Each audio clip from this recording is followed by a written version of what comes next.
Fake flag. That's a great way to explain false flags to folks. So Dr. Steve Pieczenik, stevepieczenik.com, best-selling author, also with Tom Clancy and more, joins us, medical doctor, psychiatrist. I won't go over his whole bio. From your angle on Friday, from all my research, is what the president currently believes. So you're spot on. You tie that into Skousen believing he was misled. I know you've learned more now over the weekend. That's why you wanted to come on, so we're honored to have you on. Dr. Steve Pieczenik, what is the latest information you have? What I'm concerned about, and this is a warning to our generals, McMaster, Mathis, and others who think that they can do a regime change in Syria. Number one, that will not be possible. Not with the military, not with all the forces you have, and not with the quality of the soldiers that we have or the generals. Let me be very blunt. Of all the people I know, I have been probably the only one who's been interrogated by Bashar Assad for hours, at the same time worked against Hafez Assad, and at the same time had a clear understanding of how strong the Bashar Assad family is and how entrenched they will be. So any notion of a regime change through force is both absurd and criminal. If it occurs, there will be no reason whatsoever, including chemical weapons or any other cause belli that will be espoused by either the intelligence community or the president. But the presence of constant, a huge amount of Marines and special forces and thousands of regular soldiers means that we are prepositioning to go in for a war, maybe against ISIS. But remember, ISIS and Al-Qaeda was created by us, by the CIA, by our military intelligence. So to say that we're going to attack a terrorist group which we created means we're attacking ourselves. The same issues right here in Syria. The issue of Syria and Bashar Assad has no national security interest whatsoever to America. What Bashar Assad has done to his people remains to his people. The Russians have handled it. Hezbollah has been involved. Turkey has been involved. The Israelis have been involved. But let me tell you several things. Number one, we have not won a war, including World War II. Let me make it very clear to McMaster, who's talking about dereliction of duty. This will be an incredible dereliction of duty if we go into war, either in Iraq or we can go into Syria. Why? Because McMaster knows very well we are not capable of executing an effective strike. We have never won a war. Even World War II was primarily won in 1942 and 43 by the Russians at Stalingrad. I teach that at Fort McNair. I have told every general, we have lost Vietnam, we lost Korea, we lost Iraq, we lost Afghanistan, so on and so forth. McMaster will come forth and be tried for criminal activity, as will Mathis, because there is no reason to put our men and women in harm's way for oil pipelines or whatever nonsense that this military-industrial complex thinks that we need to do in order to get into the Middle East. We have no interest in the Middle East. If anything, the PSYOPs that was created with President Xi Jinping from China was an excellent PSYOP. It means we're drawing to the Asia Peninsula, that's fine. We pre-position for North Korea, but it does not mean we go either into North Korea or China or Syria. There is no cause for war on either flank. My concern is that, again, we're going through the nonsense of the neocons. I think that David Knight had made a point yesterday. My point was simply that the PSYOPs that was done at Trump's hotel was very effective. But if this goes any step further, this is a warning to our generals, to our president, and to anyone involved. Once again, we will react quite vociferously and strongly. This is grounds for all types of legal action against the president and a voting that will create a desertion. Okay, but let me stop you. Let me stop you, Dr. Pieczenik, because we go from Friday, you saying, I get the PSYOP. Right. You can't prove either way where the attack came from. The jets did come from there. There are chemicals at the base. From the president's perspective, because I've learned stuff over the weekend, it's dead on what you said. The president's like, we have an agreement going back 4 years with the Russians and Assad to start moving out once we defeat Al-Qaeda and ISIS. We can't say one way or the other. They didn't get the chemicals out of there. We have the intelligence. So we're going to blow them up in place, which I still have questions about what are they going to do if they actually hit them. Thank God the Russians pulled them out. And then Trump is saying, no, we're not doing no-flies. No, we're not taking Assad out. You saw Spicer come out today and say everything that was in our article this morning. He says it word for word 1 hour ago because it came from the president. And, of course, the media has heydays with this. I'm just going to stop right there. But I get thank you letters, you name it, from high level in the White House. We get phone calls. I check stuff. Then I call Stone, who gets calls quite a bit. Let's just say quite a bit. I mean, he don't want me to talk about it, but let's say a lot. And so it's all dead on information. And the president's like, no, but I'm not going to let anybody use these chemicals. I'm going to let people know if you do use them, I'm coming after you. And it's a message. And there's a deal in place. And then folks ask the president, well, why are the troops getting massed? And he goes, I can't talk about it. Now, this is word for word from the president. So our article is key. It's a White House source. Trump is pushing back against a neocon plan to invade Syria. And then you see McMaster and others on Fox News constantly, like he's the new press secretary, saying different things than what Trump and Spicer saying. And Spicer is taking notes directly from the president and putting them out on air. I mean, again, you listen to Spicer, it's word for word what's in our article that came out hours before.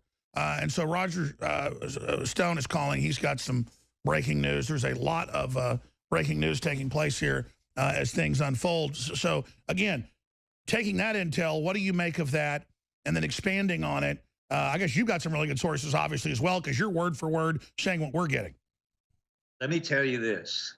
I understand what you're saying. I understand what Roger may be saying. What I'm telling you is that I know for a fact the people I know in the military are increasing their force structures to the degree that there is no strategy whatsoever. In effect, I wrote this to my people in the intelligence community and elsewhere. If you have no strategy and regime change is not a strategy, do not go into war.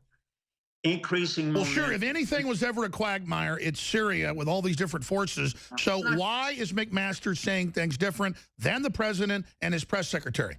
Because it's an old technique. You have one person saying one thing, putting pressure on, then you have the president denying it. What you're doing is trying to confuse the public media, or otherwise said, you're trying to create a kind of disturbance for Assad, who's very smart. He's much smarter than our own people. He's an ophthalmologist. He's board certified. He's been in power for over 30 years. He understands what the reality is. But for the American public, which is being told two different things at the same time, you have to go back to the Bush administration, which said we're not going into war. You have to go back to the Obama administration, the Clinton administration. Everyone said so it's the very same neocon crap. So what does the president need to do? The president needs to understand that if he goes to war, that's his problem, and we will have a major blowback domestically. The American people do not want to have a war. We do not want to send our kids into battle. Our military is not prepared for this kind of war. I've been in the Syrian desert during the summer. It's unbearable. It is huge. It is the homes and Hamas is filled with Sunnis. Our generals have no idea what they're doing. And in fact, if this is about pipeline wars or it's about the military-industrial complex, which it comes back again and again because we have no national security interests in Syria, Iraq, or Iran. Okay, so how did you change since Friday where you thought good stroke of genius? You said PSYOP Friday, a successful PSYOP. Now you're saying you're really concerned. Well, because going from one PSYOP to China was the appropriate thing to do. But once I hear and I understand that there are more forces in Syria over the weekend, there was artillery placed in there. And in fact, they are creating in the White House what we call a dichotomy or two messages. That's totally different from what happened on Friday. Friday, nothing was said.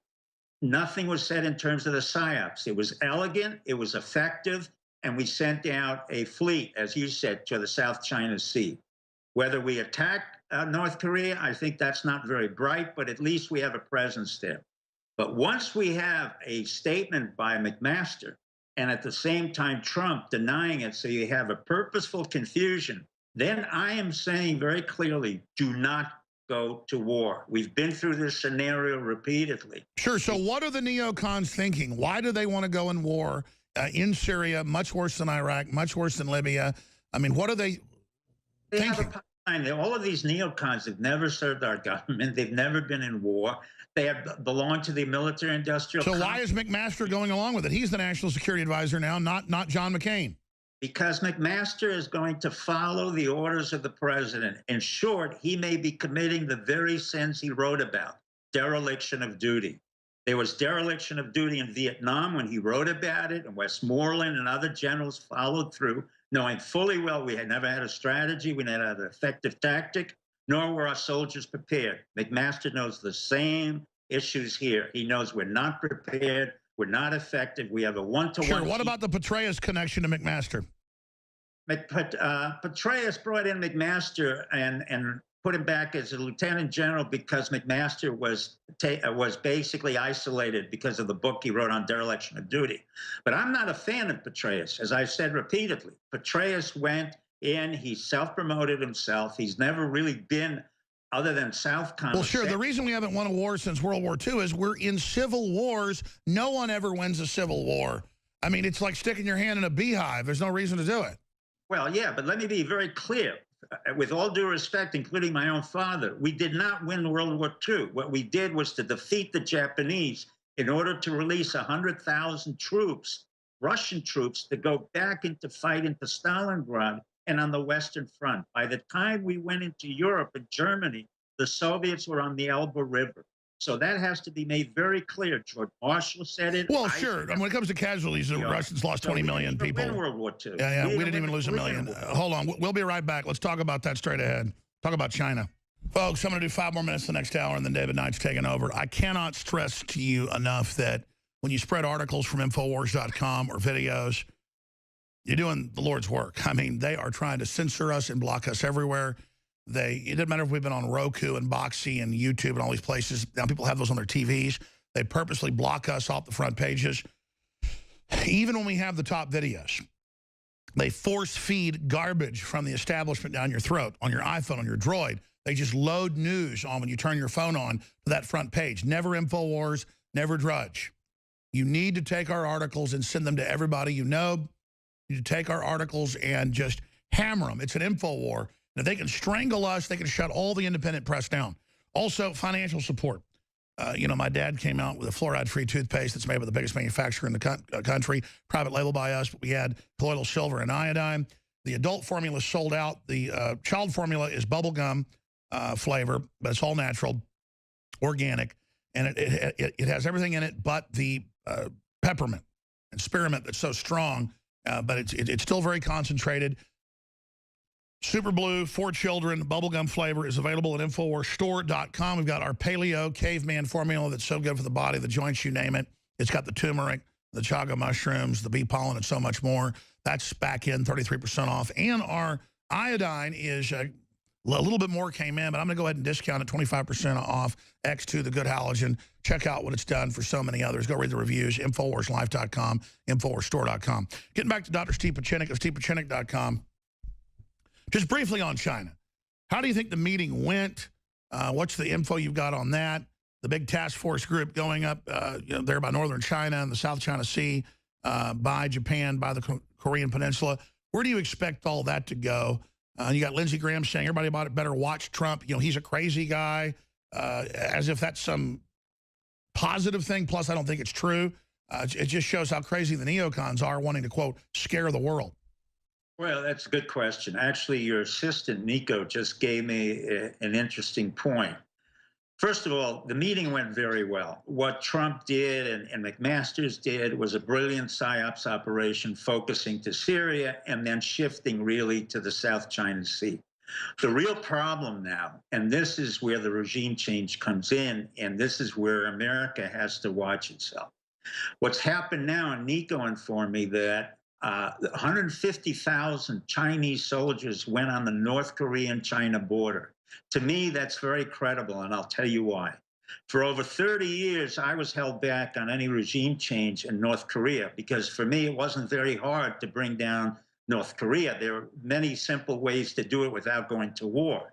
However, one of the things that I had been warned about repeatedly was that China could not tolerate and would not tolerate the ingress of thousands of millions of North Koreans into China. That would eventually destabilize China.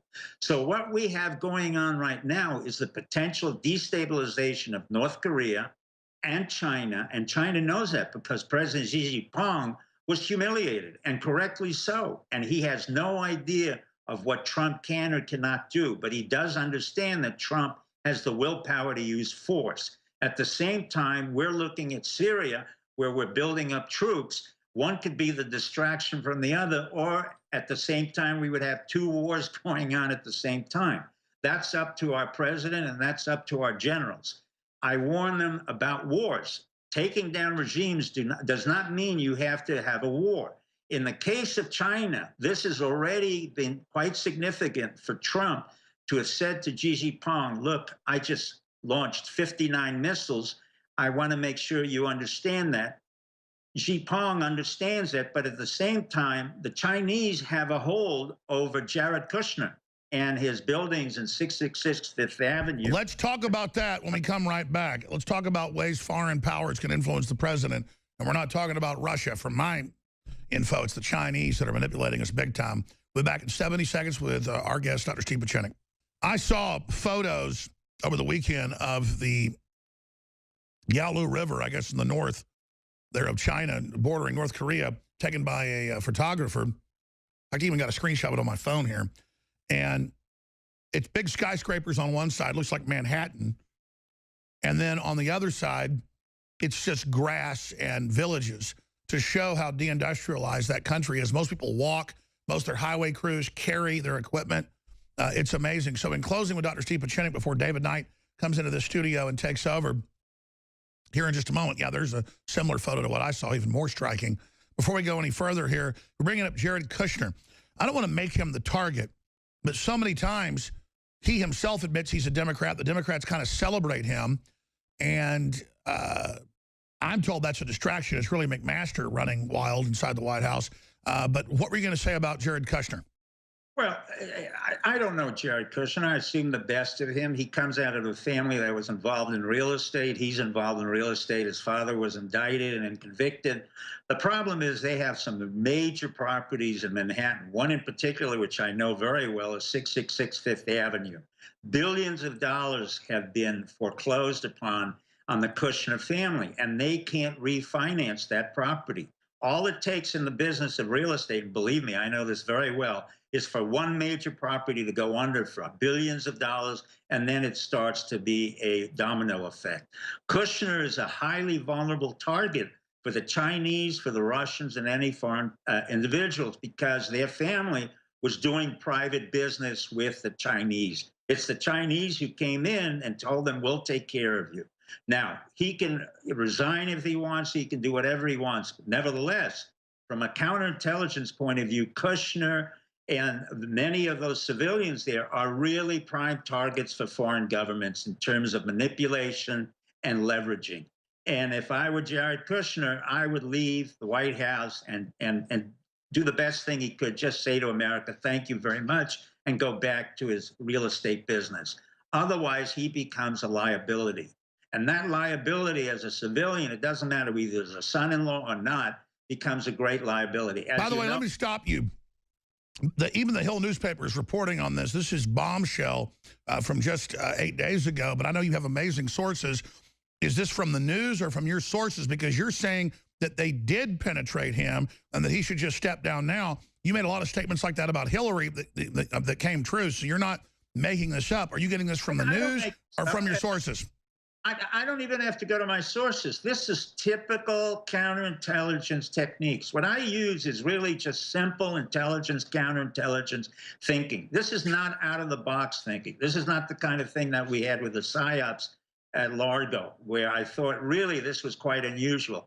In this case, Kushner is a highly valuable target for the Chinese, for the Russians, for the Malaysians, for the Arabs, in the same way that many of the other civilians are in the Republican Party. They know it, I know it, the intelligence community knows that.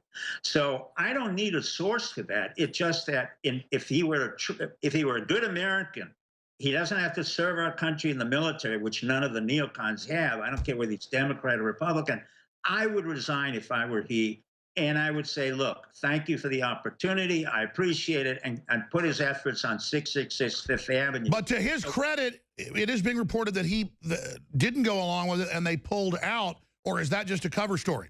That's a cover story. In the business where your father's been convicted and been in jail, and the prosecutor's your own partner, Christie, none of this washes. So is Trump elevating him to actually protect him and cover him? Because this sounds like a very bad judgment by Trump, knowing this is all going on and including him in the White House. Well, you once asked me, why did Trump keep his whole family there? And I simply said, as a psychiatrist or as an American, he needs it for security, his own sense of security. If that's the case, then he has to rethink again why he has his own family around him with so many conflicts of interest. I can't tell him what to do. I can simply say that it's time for him to focus on the infrastructure, stay away from the wars, decrease the size of our government. Absolutely. Dr. Pieczenik, powerful. David Knight's coming in.